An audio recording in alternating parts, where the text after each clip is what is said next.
ఈ పచ్చడి అండి బాగా వేడి వేడి అన్నంలో వేసుకొని తింటే అసలు దీన్ని ఒకసారి తింటే మళ్ళా చేసుకోవాలనిపిస్తుంది. ఊరి దగ్గర అయితే బాగా గంజి అన్నంలో నంచుకుంటామండి, చాలా బాగుంటుంది ఇది. నమస్తే అండి, మీరు ఎలా ఉన్నారు? మేము చాలా బాగున్నాము. ఈరోజు మన రెసిపీ వచ్చేసి వేరుశనగ గుండ్లు పచ్చడి అండి. ఇది విలేజ్ స్టైల్లో చేస్తున్నాను.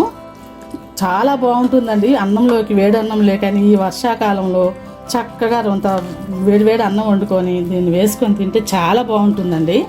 ఈ పచ్చడి ఒకసారి ప్రిపేర్ చేసుకుంటే మళ్ళా చేసుకొని తినాలనిపిస్తుందండి. ఈ పచ్చడి ఎలా చేయాలో చూద్దాం రండి.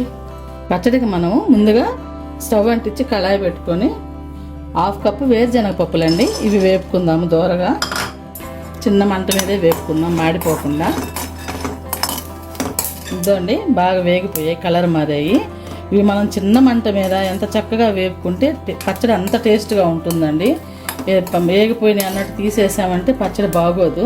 ఒక బౌల్లో తీసేసుకొని చల్లారి పెట్టుకొని పొట్టు తీసుకుందాం. అదే కళాయిలో ఒక 2 స్పూన్లు ఆయిల్ వేసుకుందామండి. ఆయిల్ వేడయ్యాక ఎండుమిర్చి వేసేసుకుందాం. 1/2 కప్పు వేరుశనగ పప్పులు వేసుకున్నాం కదండి, 1/2 కప్పు ఎండుమిర్చి కూడా వేసుకుందాం. అప్పుడే మనకి కారం కరెక్ట్గా సరిపోతుంది. కొద్దిగానే మెంతులు వేసుకుందాం. అలాగే 1 స్పూను ధనియాలు వేసాం కదండి, 1/2 స్పూన్ జీలకర్ర కూడా వేసేసుకుందాం. ఇవి బాగా వేపుకుందాం. చిన్న మంట మీదే వేగాలండి. ఇవన్నీ ఆడుతూనే ఉండాలి, లేకపోతే మాడిపోగలవు. ఈ ఎండుమిర్చి ధనియాలు జీలకర్ర బాగా వేగిపోయాయండి. ఇవి ఒక బౌల్లో తీసుకొని చల్లారి పెట్టుకుందాం. అదే కళాయిలో 1 స్పూన్ ఆయిల్ వేసుకుందామండి. ఆయిల్ వేడయ్యాక 1 కప్పు టమాటా ముక్కలండి, చిన్న కప్పు. అందులోనే శుభ్రంగా కడిగి పెట్టుకున్న చింతపండు వేసి మగ్గబెట్టుకుందాం. 1 చిటికెడు పసుపు కూడా వేసుకుందామండి. పచ్చడి బాగా కలర్ఫుల్గా ఉంటుంది, దానికోసం. ఈ టమాటా చింతపండు మగ్గిపోయింది. స్టవ్ ఆఫ్ చేసేసుకొని కాసేపు చల్లారి పెట్టుకుందామండి. ఇదండి మనం ముందుగా వేపి పెట్టుకున్న ఎండుమిర్చి మెత్తగా దంచేసుకుందాం రోట్లో వేసి. అలాగే మనకి రుచికి సరిపడేంత ఉప్పు వేసుకొని మెత్తగా దంచేసుకోవాలండి. రోల్ లేని వాళ్ళు మిక్సీలోనే వేయచ్చు.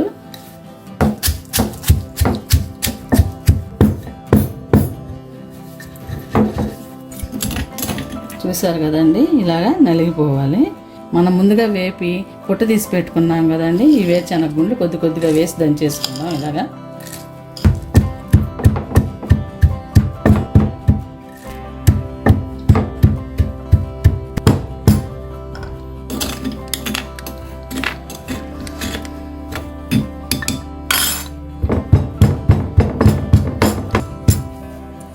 ఇదండి వేరుశనగ గుండ్లు కూడా నలిగిపోయాయి. ఇప్పుడు మనం ముందుగా మగ్గబెట్టి పెట్టుకున్నాం కదండి టమాటో, ఈ టమాటో చింతపండును కూడా వేసి దంచేస్తాము మెత్తగా. మరి అంత మెత్తగా ఉంటే కూడా బాగోదండి పచ్చడి. కొంచెం ఇట్లా పప్పులుగా ఉంటేనే బాగుంటుంది పంట కిందకి.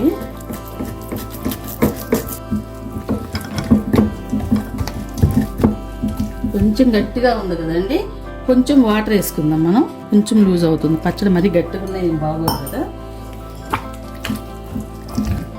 ఇప్పుడు మనం ముందుగా ఒలిసి పెట్టుకున్న వెల్లుల్లి వేసి దంచేసుకోవాలండి. ఇప్పుడు ఈ టైంలో మనం ఉప్పు సరి చేసుకుందామండి, చూసుకుందాం. సరిపోయిందండి ఉప్పు. సన్నగా తరిగి పెట్టుకున్న ఉల్లిగడ్డ కూడా వేసి దంచాలండి. మనం పచ్చడి అయిపోయినాక కలిపితే టేస్ట్ బాగోదు, ఇలా పచ్చడిలో దంచితేనే టేస్ట్ బాగుంటుంది ఇది. ఇంతేనండి, మన వేరుశనగ గుండ్ల పచ్చడి తయారైపోయింది. ఇది ఇప్పుడు తీసి ఒక బౌల్లో పెట్టేసుకుందాం.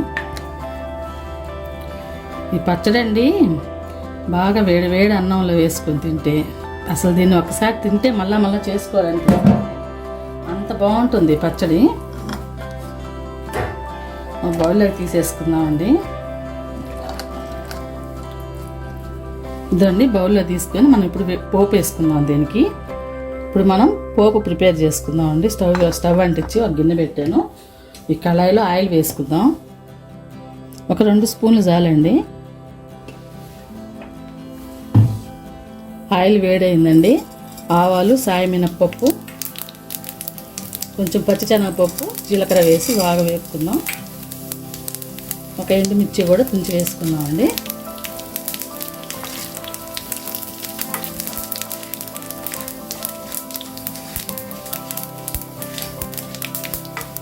పోపులోనే ఉందండి పచ్చడి టేస్ట్.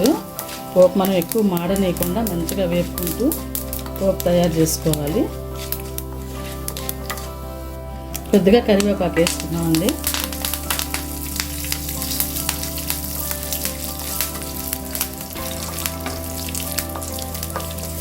పోపు తయారైపోయిందండి.